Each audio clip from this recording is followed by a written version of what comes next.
Next, I'm gonna give some examples for you. Let's do it.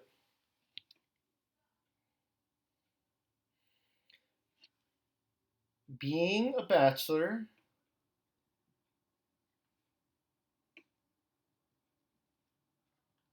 suppose I say this, being a bachelor is a necessary condition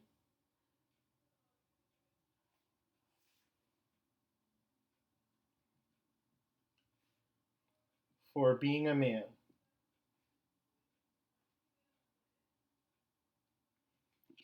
Suppose I say being a bachelor is a necessary condition for being a man. Is that true?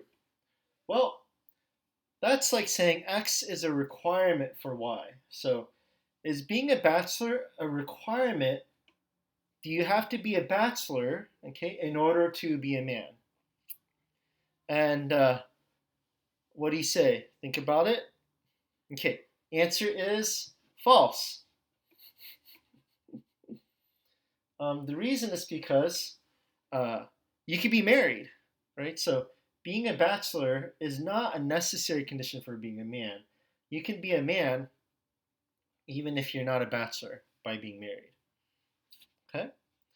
Now let's look at this next sentence. So you want to examine whether this sentence seems correct or incorrect. So suppose I say this.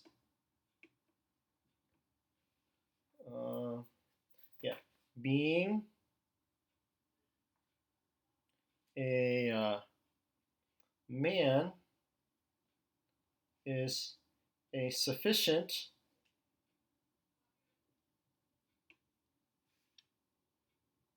condition for being a bachelor. Okay? So, using our translation, is being a man enough to count as being a bachelor? No, being a man is not enough to count as being a bachelor. That's not enough. Okay, so both those sentences were false. Let's keep moving on though. Let's try to get all the combinations. Suppose I say this. Being a man is a necessary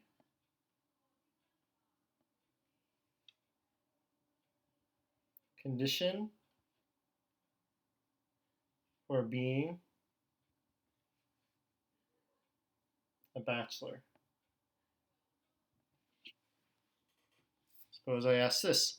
Is being a man a necessary condition for being a bachelor? So is being a man a requirement, something you have to be in order to be a bachelor? Yes, you do. In order to be a bachelor, you have to be a man. So that's a necessary condition. So this statement is true. Okay, one more.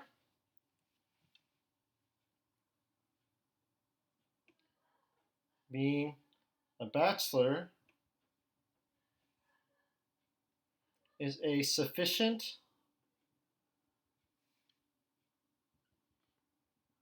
condition for being a man.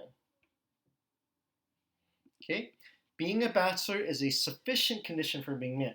Meaning, if you're a bachelor, is that enough?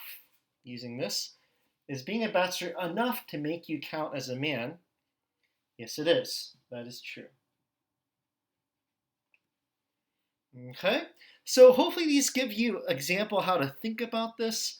Now, I'm going to give you guys some like tips. If this way of thinking, my way of using like requirement and enough is a little bit confusing to you, different people grasp this more easily in different ways. So I'm going to give you some other tests.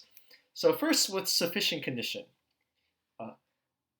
Here's one way to test it. For sufficient condition, so this is sufficient, suppose all you know is that they're a bachelor. Does it immediately follow that they're a man? Yes. Okay, then it's true. Whereas, look over here. Suppose all you know is that they're a man. Does it follow that they're a bachelor? No. Okay. So that's why this is false. So you can think of this as like the suppose all you know um, test. So that's for a sufficient condition. Now for necessary condition, being a man is a necessary condition for being a bachelor. Ask this. If they weren't the left side, could they still be the right side? Okay, so suppose they weren't a man. Could they still be a bachelor? The answer for this is no, they couldn't. And that's why it is a necessary condition. Okay, so ask, if they weren't the left side, being a man, could they be a bachelor? If you say no, then it's true. Okay, compare that to this. Being a bachelor is a necessary condition for being a man.